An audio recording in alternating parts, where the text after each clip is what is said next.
지미 카터 전 대통령의 공식 국장이 오늘 워싱턴 DC의 워싱턴 국립대성당에서 진행됐습니다. 로스앤젤레스에서 발생한 대형 산불이 비버리 힐스 호화저택뿐 아니라 한인타운까지 번질 위협이 커졌습니다. 바이든 대통령이 대형 산불로 피해가 확대되고 있는 캘리포니아주를 연방 차원의 대규모 재난지역으로 선포했습니다. 뉴욕 주지사가 아동 보육시설 확대에 1억 1천만 불 투입합니다. 모두가 누릴 수 있는 권리, 바로 아름다움입니다. 키스는 누구나 더 쉽고 당당하게 자신의 아름다움을 즐길 수 있는 세상을 꿈꿉니다. 키스는 우리 모두의 미래가 더 아름답게 빛날 수 있도록 최선을 다할 것입니다. 당신의 아름다움의 모든 순간, 키스가 함께합니다. 뉴뱅크와 함께 꿈의 집을 마련하세요. 빠른 승인, 맞춤형 서비스, 전문가 상담, 지역 전문성, 경쟁력 있는 이자율. 뉴뱅크가 주택 소유를 쉽고 간편하게 모든 단계에서 도움을 드립니다. 지금 바로 가까운 뉴뱅크 지점을 방문해서 홈모기지 대출 상품에 대해 문의하세요. 뉴뱅크 제공입니다. 지난달 100세의 나이로 세상을 떠난 지미 카터 전 대통령의 공식 국장이 오늘 워싱턴 DC의 워싱턴 국립대성당에서 진행됐습니다. 이날 장례식에는 바이든 대통령과 질 바이든 영부인을 비롯해 도널드 트럼프 대통령 당선인과 부인 멜라니아 여사, 오바마 전 대통령, 클린턴 전 대통령 부부, 부시 전 대통령 부부 등이 참석했습니다. 이날 장례식에서는 바이든 대통령을 비롯해 카터 전 대통령의 손자인 조시 카터, 제러드 포드 전 대통령의 아들 스티븐 포드, 월터 몬데일 전 부통령의 아들 테드 몬데일, 백악관에서 카터 전 대통령을 보좌했던 스튜어트 아이젠스타트가 추도사를 했습니다. 이들은 카터 전 대통령은 신앙을 실천했고 국민을 위해 진실하게 봉사했다며 세상을 더 나은 곳으로 만들었다고 추모했습니다. 카터 전 대통령의 유해는 조지아주 플레인스로 귀환, 마리나타 침례교회에서 마지막 비공개 장례를 치릅니다. 이후 부인 로잘린 여사가 잠들어 있는 자택 근처의 가족묘지에 안장될 예정입니다. 로스앤젤레스에서 대형 산불이 발생, 비버리 힐스 호화저택들이 불타고 있으며 비버리 힐스에서 가까운 한인타운 역시 화마에 휩싸일 가능성을 배제할 수 없게 됐습니다. 로스앤젤레스 산타모니카 해변 인근에서 발생한 산불은 산등성이를 타고 로스앤젤레스 도심부로 진입하면서 비버리 힐스의 호화저택 등을 덮쳤고 천문대 쪽으로 들불처럼 번지고 있습니다. 바이든 대통령은 어제 산불 피해 현장인 로스앤젤레스 산타모니카를 방문, 내 아들이 이곳에 산다며 그들의 집도 전소됐다는 통보를 받았다고 밝혔습니다. 실제 헌터 바이든이 매달 16,000달러를 내고 렌트해서 살아온 말리부 저택은 전소된 것으로 확인됐습니다. 특히 가장 피해가 큰 퍼시픽 팰리세이즈에는 유명 배우 앤서니 호킨스, 존 굿맨, 마일스 텔러 등의 저택을 비롯 이미 1000채 이상의 주택이 잿더미로 변했습니다. 이 불은 산타모니카에서 시작, 높은 산을 타고 번지면서 호화주택이 밀집한 언덕인 비버리 힐스를 덮쳤고 산등성이를 따라 지어진 호화저택이 줄줄이 피해를 입었습니다. 특히 비버리 힐스의 산등성이에는 한국 재벌들의 저택 등 별장도 적지 않아 이들의 피해도 예상됩니다.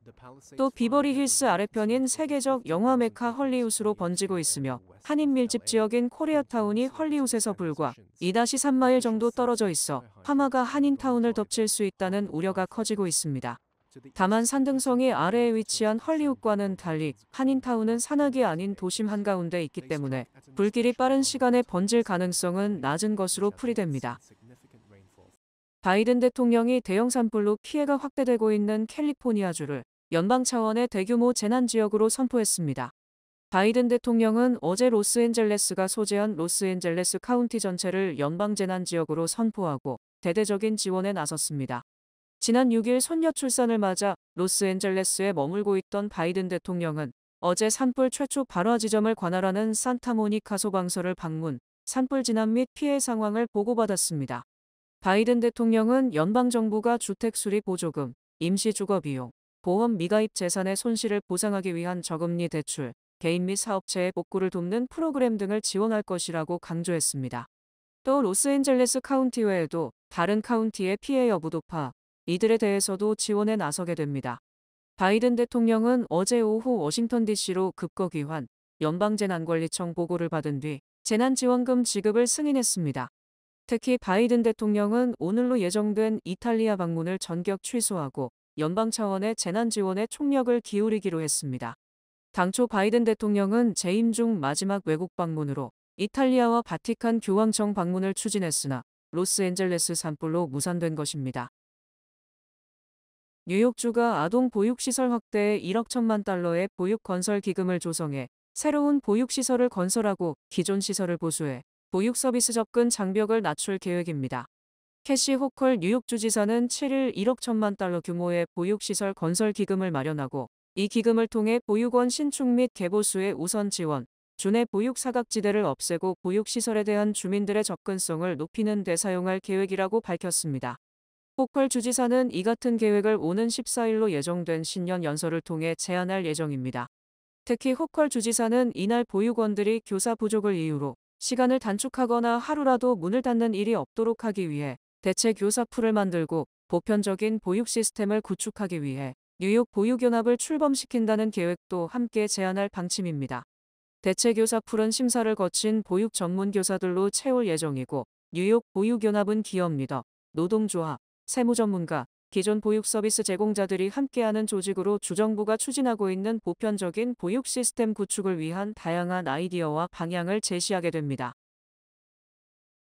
트럼프 당선인이 연방의사당 난동사태 배후 조종 혐의를 받은 지 4년 만에 어제 부인 멜라니아 여사와 함께 연방의회를 방문, 금이 환영했다는 평가를 받고 있습니다.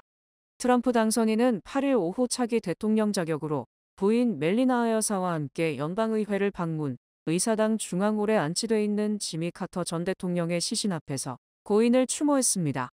트럼프 당선인이 연방의회를 방문한 것은 지난 2021년 1월 20일 바이든 대통령에게 대통령직은 넘겨준 뒤 4년 만에 처음으로 취재진들에게 기분이 좋다, 이보다 더 좋을 순 없다며 금이 환영의 기쁨을 숨기지 않았습니다. 트럼프는 2020년 대선 뒤 선거 결과에 불복, 지지자들을 연방의회로 향하게 했으며 이 과정에서 SNS 등으로 선동했고 의회 경찰이 숨지는 등 불상사가 발생함에 따라 난동을 조장 또는 방치한 혐의로 기소되기도 했기 때문에 감회가 남다를 수밖에 없었습니다. 트럼프 당선인은 또 공화당 상원 의원들을 만나 자신의 대선 공약 실현을 위한 입법 전략을 논의하고 이에 대한 지침을 내렸습니다. 트럼프 당선인은 대선 핵심 공약 실현을 위해 하나의 메가 법안 또는 2개의 법안을 검토하고 있다. 실질적인 성과를 낼 수만 있다면 하나의 법안이든 2개의 법안이든 상관없다고 강조했습니다. 이에 앞서 공화당 지도부는 불법 이민자 강제 추방 및 세금 감면 등 2개 현안을 1개 법안에 묶어 조기에 처리하는 방안을 검토했으나 2개 핵심 현안이 너무 이질적이기 때문에 분리해서 법안을 만들어야 한다는 반발에 부딪힌 상황입니다. 현재 공화당 하원 지도부는 소속 의원 중 2명만 이탈해도 법안 단독 처리가 불가능하므로 가능한 2개 현안을 한데 묶어 한 번에 처리해야 한다는 방침인 반면 상원은 일단 불법 이민자, 강제 추방 법안을 먼저 마련한 뒤 추후에 세금 감면의 연장 법안 등을 처리하자고 주장하고 있습니다. 세금 감면의 경우 현행법의 만료 시한이 올해 말이기 때문에 시간적 여유가 있으며 굳이 이질적 이슈를 1개 법안에 녹여서 문제를 만들기보다는 우선순위를 정해서 순차적으로 처리하자는 것입니다. 트럼프 측근들이 연준 지도부에 대한 살생부를 작성, 실행 여부를 저울질하고 있는 것으로 알려졌습니다. 블룸버그 통신은 지난 6일 마이클 바 연준 금융 담당 부회장이 보직 사퇴를 발표하면서 이사직은 유지하겠다고 밝히자 트럼프 측근들이 부의장 후임을 논의하면서 이른바 살생부를 작성하고 있다고 보도했습니다. 트럼프 측근들은 바 부의장의 후임인 금융 담당 부회장 물망에 오른 사람들에 대한 검증을 하면서 제롬 파월 연준 의장의 후임자 명단을 작성하는 등 사실상 대대적 물갈이 준비 작업에 돌입했습니다.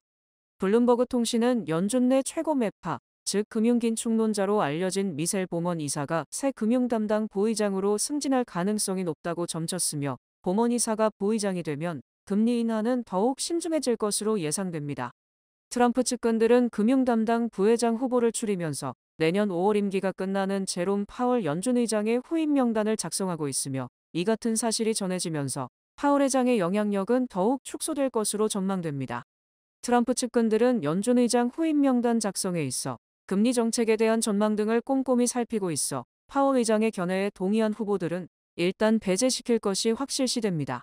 현재 트럼프가 파월 의장의 후임으로 고려 중인 인물은 백악관 국가경제위원장을 맡고 있는 케빈 해시, 부시 대통령 시절 백악관에서 근무한 레리 린지와 마크 서머린, 전 세계은행 총재 데이빗 멜패스, 전 연준이사 케빈 워시 등으로 알려졌습니다.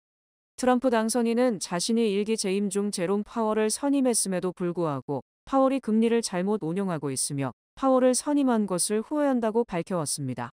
또 트럼프의 측근들은 파월의 임기 만료 이전에 파월의 힘을 빼기 위해 이른바 후임 회장을 조기에 밝히는 방법으로 그림자 회장을 임명하는 방안까지 검토하는 등 파월에 대한 극도의 불신을 표명한 상황입니다. 제닛 옐런 재무장관이 코로나19 때 연방정부의 대규모 지출이 그 뒤 인플레이션에 약간 영향을 줬을 수 있다고 시인했습니다.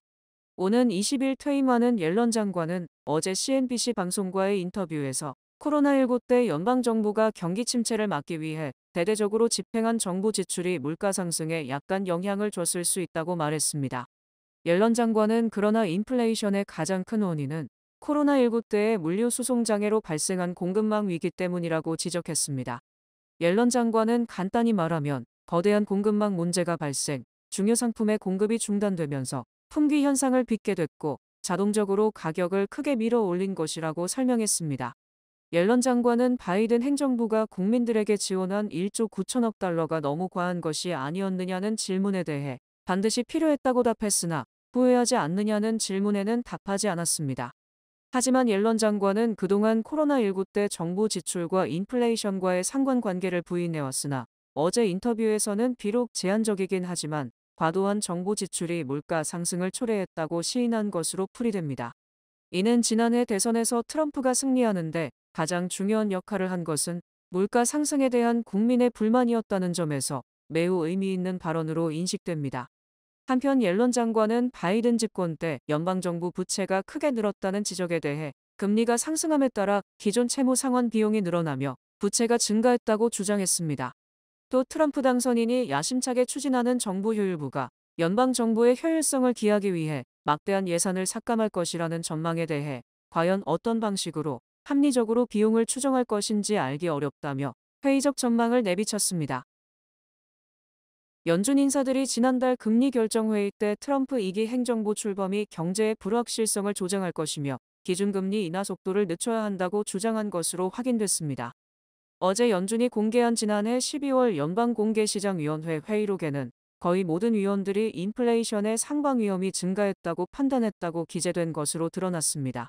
즉 인플레이션의 상방 위험이란 인플레이션이 더 심해진다, 물가가 상승한다는 의미로서 트럼프 2기 행정부가 출범한 뒤 물가가 상승할 위험이 더 커진다는 것입니다. 회의록에는 위원들은 최근 예상보다 강한 인플레이션 지표와 무역 및 이민 정책의 잠재적 변화가 이 같은 인플레이션을 심화시키는 요인이 될 것이라고 지적한 것으로 나타났습니다. 특히 연준 위원들은 통화정책 전망을 논의하면서 통화정책 완화 속도를 늦춰야 하는 적절한 시점에 도달했거나 그렇지 않다면 적절한 시점에 가까워졌다고 주장, 금리 인하 속도를 늦춰야 한다는 공감대를 형성한 것으로 드러났습니다. 또 일부 위원들은 지난해 9월 금리 인하를 시작했을 때보다 현재 금리가 중립 수준에 눈에 띌 만큼 가까워졌다는 점에 동의했습니다. 이외에도 연준 목표 수준인 2%를 초과하는 인플레이션, 견조한 소비 지출, 안정적 노동시장, 당초 예상을 웃도는 경제성장률 등이 금리 인하에 더욱 신중하게 접근해야 하는 요인이라고 지적했습니다.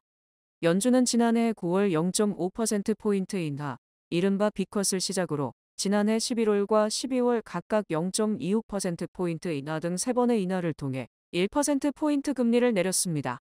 하지만 트럼프 당선인이 보편적 관세 부과 등 수입품에 대한 관세 부과를 공약한 만큼 취임과 동시에 소비자, 물가가 크게 치솟을 것으로 보여 연준은 금리 인하를 멈추고 현 수준에서 동결하는 방법으로 물가를 잡을 것으로 전망됩니다.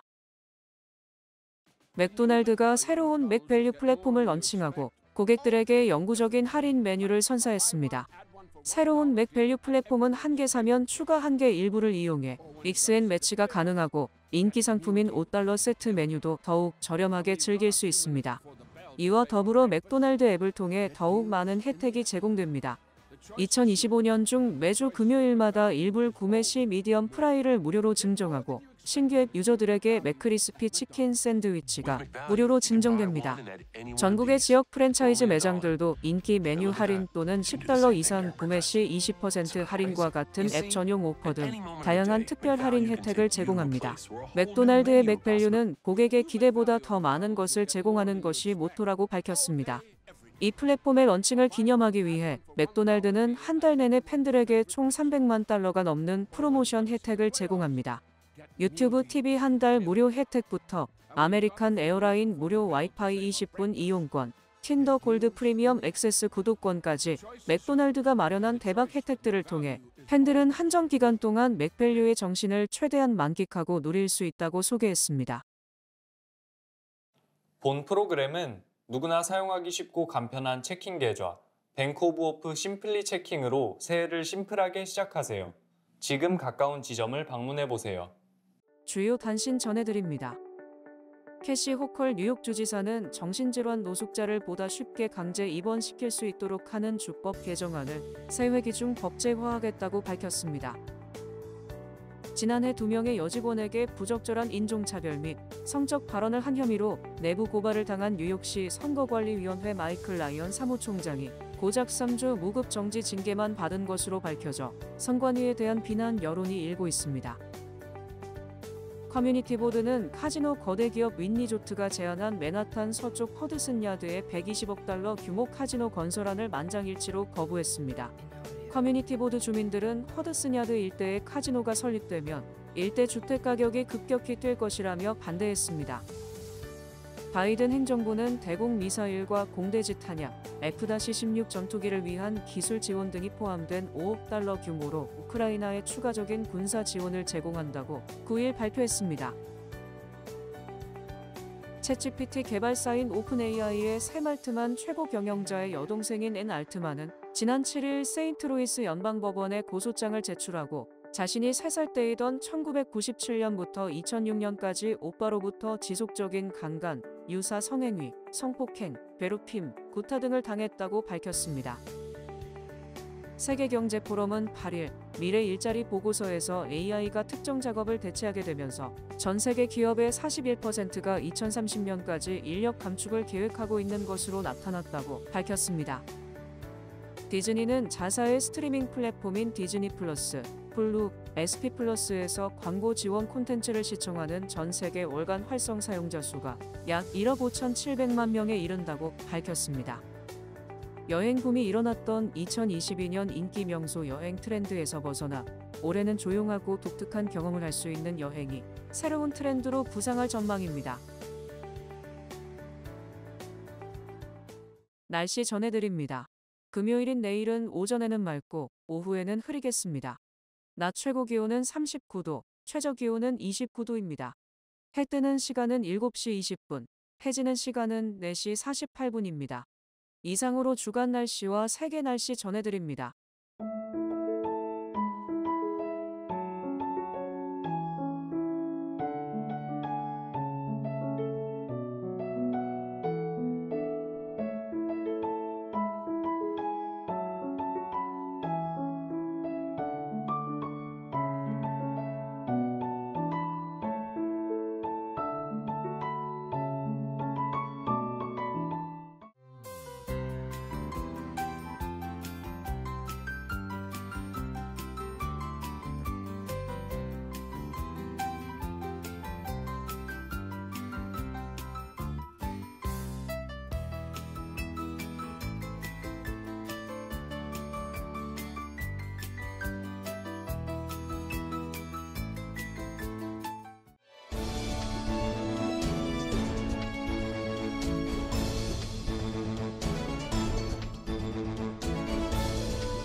이상으로 1월 9일 목요일 TKC 뉴스데스크 여기서 마치겠습니다.